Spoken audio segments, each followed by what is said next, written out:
Thank you, Jen. Why is it that there are still Americans stranded in Afghanistan? Well, I think, let me just reiterate something that Tony Blinken said back in August, which is that if Americans who are in Afghanistan wanted to leave, whether it was 3 weeks from now, a month from now, 2 months from now, back in August, we would help them get out.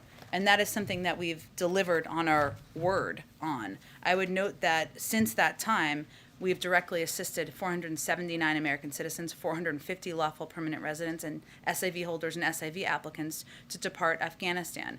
That's important to convey because it's important for people to understand who are there, that even if they decided not to, or even if they decided not to today, we are still going to help them depart, and there's evidence of that. Okay, 479 left behind is a lot higher than the 100 to 200 that President Biden was talking about at the end of August. 479 who we've helped depart since And August. he said that he thought that we believe there are 100 to 200 with some intention to leave. So how did how'd you guys get the numbers? There were people who determined they wanted to leave since then, and it is our responsibility to help them depart. So that's evidence of our commitment to do exactly that. And is this something, as there are now at least about a dozen who want to leave right now, is this something the president works on every day? Certainly, he receives regular updates from his team, and we, the State Department and other national security officials really lead this effort. I would just reiterate that the United States does not track or put a tracker on American citizens traveling overseas, whether they're in Afghanistan or any country around the world. That would be quite a Fox News story, wouldn't it be, if we did that? We don't do that, but we do provide a range of services, even when we don't have a presence in a country. And our efforts to get American citizens out of Afghanistan, many of them dual citizens, many of them who've lived their whole lives there since that time, is evidence of that. Thank you. And then following up on something that you said yesterday, when you say that we've seen an increase in crime over the course of the pandemic, there are a range of reasons for that. Would you consider one of the reasons in the range prosecutors who are cutting people who are accused of many criminal offenses loose too quickly?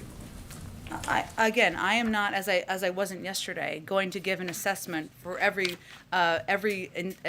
motivation or reason for crime in different communities across the country. What I've noted, which you see in data, is that there has been an increase in crime since the start of the pandemic. I will let others assess what the reason for that increase in crime is. That is all I was conveying yesterday. Okay. There are some reports that these smash and grab robberies are being organized on social media platforms. Is the administration doing anything about that? Well, we are monitoring, of course, these thefts very closely, as we've talked about a bit in here.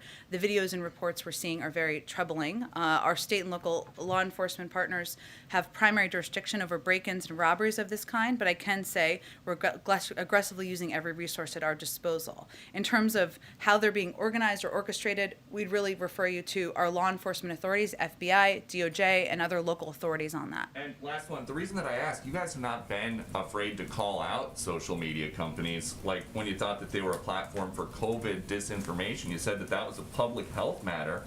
Why not call them out for this? Do you not consider this a public health matter? Well, we believe that there should be investigations that should occur to determine the origin and what prompted any of these thefts. And so we've offered, the FBI and DOJ are in contact with affected jurisdictions to offer assistance with investigations, including in identifying how these incidents are planned and organized. And certainly we don't believe any platform should be used to conduct robbery or theft.